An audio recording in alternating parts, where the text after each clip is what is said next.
Jasmine computer training centre, Shankar Chowk, Chaudhary complex, Sevdha. मुख्य रूप से प्रशांत किशोर जी का क्या विजन है बिहार के लिए, और हमारे हिंदुस्तान में खास तौर पे ऐसा व्यवस्था किया गया है कि कोई डॉक्टर, इंजीनियर या प्राइम मिनिस्टर, राष्ट्रपति, वो भी एक ही वोट के मालिक है। ठीक उसी प्रकार से कि जो एक सामान्य नागरिक है वोट के मालिक है। और वास्तविक में आप देखते होंगे कि जो लोग लोकतंत्र में जिनको आप वोट देकर के जिताते हैं, जीत जाने के बाद वो अपने आप को ये सोचते हैं कि मैं मालिक हो गया, और जिस मालिक ने हमें चुना वो नौकर हो गया। प्रशांत किशोर जी का खास तौर पे ये सोच और ये सपना है कि उस सोच को गांव-गांव तक ले जाएं, और ये सोच आप अपने ताकत को समझिए। आप देखते होंगे गांव से लेकर, और चाहे कोई भी अधिकारी आते हो या चाहे सांसद, विधायक आते हो, जबकि वास्तविक में राजा आप हैं, चुनते आप हैं, मालिक आप बनाते हैं, न कि कोई दूसरे लोग। लेकिन चुनने के बाद और जीतने के बाद होता क्या है, लोग अपने आप को सोचते हैं कि मैं मालिक हो गया, मेरे नीचे लोग काम करें।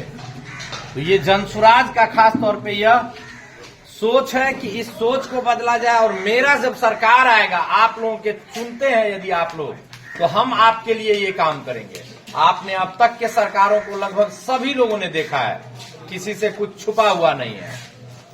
हम लोग गांव घर में भी एक चीज सोचते हैं कि नहीं भाई, आज किसी से दिक्कत हुआ है तो चलो इसको आज बदल के दूसरे को लाओ। लेकिन जब तक लोकतंत्र में आप अपनी ताकत को नहीं समझेंगे, अक्सर आप देखते हैं गांव से लेकर हर जगह जीतने के समय पे आपको बड़े से बड़े प्रलोभन दे दिया जाता है कि आप हमसे पैसा लीजिए, आप हमको वोट दीजिए, आप हमसे जो भी है सुख सुविधा लीजिए, सिर्फ चुनाव के समय। और वही व्यक्ति जब जीत जाते हैं तो शोषण किन्हीं और का नहीं, शोषण सबसे पहले उस गरीब लोगों का करते हैं, क्योंकि जो भी सरकार के द्वारा पैसा दिया जाता है वो पैसा हर गांव गरीब के लिए दिया जाता है। आज तक किसी पार्टी को आप लोगों ने नहीं सुना होगा कि ये पैसा हम फलाने अमीर को दे रहे हैं। सब लोगों का एक ही व्यवस्था रहता है और एक ही नारा रहता है कि हम जो पैसा दे रहे हैं वो गांव गरीब, मजदूर, किसान के लिए दे रहे हैं। लेकिन जीतने के बाद क्या होता है, आज सड़कें बनती है, 2 महीना में सड़कें टूट जाता है। तो ये सारा चीज भ्रष्टाचार और अनियमितता की अड्डा बना हुआ है, जिसका मुख्य रूप से कारण क्या है, आपकी चुप्पी।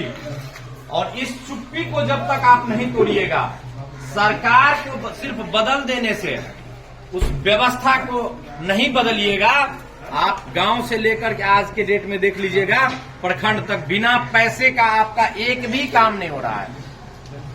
तो जनसुराज का एक ही मोटो है कि सामूहिक प्रयास और समुचित सोच। जब तक सब लोग सोच करके, एक आदमी नहीं, आज हम सरपंच है, सिर्फ हम एक इस व्यवस्था को पूरे गांव को नहीं बदल सकते हैं। जब तक आप हमको सपोर्ट नहीं कीजिएगा तो हम व्यक्तिगत नहीं बदल सकते हैं। सिर्फ हम बोलेंगे और पता चला कि 50 आदमी, जिसके पास 50 आदमी का समूह है, वो आके कहेगा नहीं सरपंच गलत बोल रहा है। भले ही हम सही बोले, भले ही हम आपके लिए आवाज उठाएं, लेकिन जो 50 आदमी जिसके पास है वो कह दिया कि नहीं ये गलत है, तो लगभग ज्यादातर लोग ये मान लेंगे कि नहीं ये गलत है। जबकि वास्तविक में जो आवाज हम उठाते हैं वो आपके हित में आवाज होता है, व्यक्तिगत मेरे हित में नहीं होता है। तो ठीक इसी प्रकार से आपका प्रयास, आपको अपनी ताकत को देखना है, और आपके बाल बच्चे को, यानी हम सब के बाल बच्चे का सुखी तभी होगा कि जब तक सामूहिक प्रयास समुचित सोच से नहीं कीजिएगा तब तक नहीं होगा। चुनाव का समय है, कुछ दिन बाद विधानसभा चुनाव का बिगुल बजने वाला है। फिर से आपको मुख्यमंत्री चुनने का बारी आएगी, तो कम से कम ऐसे मुख्यमंत्री को चुने जो आपके लिए समुचित विकास की बात करे, शिक्षा की बात। आज वास्तविक में यहाँ इतने लोग बैठे हैं, यदि सिर्फ इसमें से 10 लोग यदि चाह लेंगे तो हम लोग बहुत हद तक भ्रष्टाचारी को रोक सकते हैं, शिक्षा व्यवस्था को सुधार सकते हैं। लेकिन सबको क्या है कि भैया हमारे महीने में हमको राशन मिल जाए, और हमारे बच्चे के लिए पढ़ाई जरूरी नहीं समझ रहे हैं। समझ रहे हैं तो क्या, साइकिल का पैसा मेरे खाते में आया कि नहीं आया। हमारे बच्चे गए तो आज मास्टर साहब उसको खिचड़ी सरा हुआ खिलाए कि नहीं खिलाए। इस बात से जब तक सोच को नहीं हटाइएगा तब तक भैया कोई आपके भविष्य को नहीं सुधार सकता है। जो गरीब है वो गरीब ही रहेंगे। तो इसलिए कम से कम सब लोगों का प्रयास होना चाहिए और सब लोग जगिए। गांव में यदि कहीं कोई चाहे, गांव में कब अच्छा होगा, राज्य सुधरेगा जब तक आपके गांव में अच्छी सड़कें नहीं होगी, गांव में अच्छी व्यवस्था नहीं होगी, जो गांव में विकास का काम हो रहा है वही गुणवत्ता के साथ नहीं होगा, तब तक कोई आपको सुधारने वाला नहीं है। पैसे तो आ रहा है, करोड़ों करोड़ आ रहा है, कागज में दिखाया जा रहा है कि करोड़ रुपए हमने देवधा को दिए। जिस समय आपके पास पूंजी आएगी, पैसे आएगा, आप जब जमीन रजिस्ट्री कराने जाइएगा तो वहां पे क्या कहा जाएगा कि अरे देवधा को तो हमने इतना करोड़ रुपया दिया है भाई, वो तो विकसित गांव है। तो उस समय आपको क्या कहेगा कि रजिस्ट्री के नाम पे पैसा दिया जाएगा। सरकार तो आपसे वापस ले रही है, लेकिन जो आपके लिए पैसा दिया जा रहा है सरकार द्वारा, वो कोई व्यक्ति खा रहा है।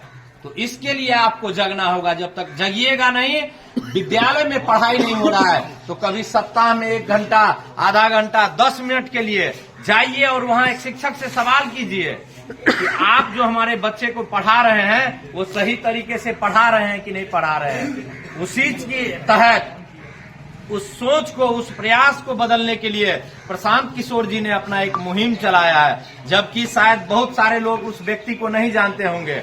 यदि वो चाहे तो बहुत कुछ अपने आप में सबल है, वो बहुत कुछ कर सकते हैं। उनका सोच है कि गांव गांव, गरीब गरीब, प्रत्येक व्यक्ति की आय दुगनी हो और सभी के बच्चे सही शिक्षित, सही स्कूल में पढ़े, तब जाके बिहार सुधरेगा।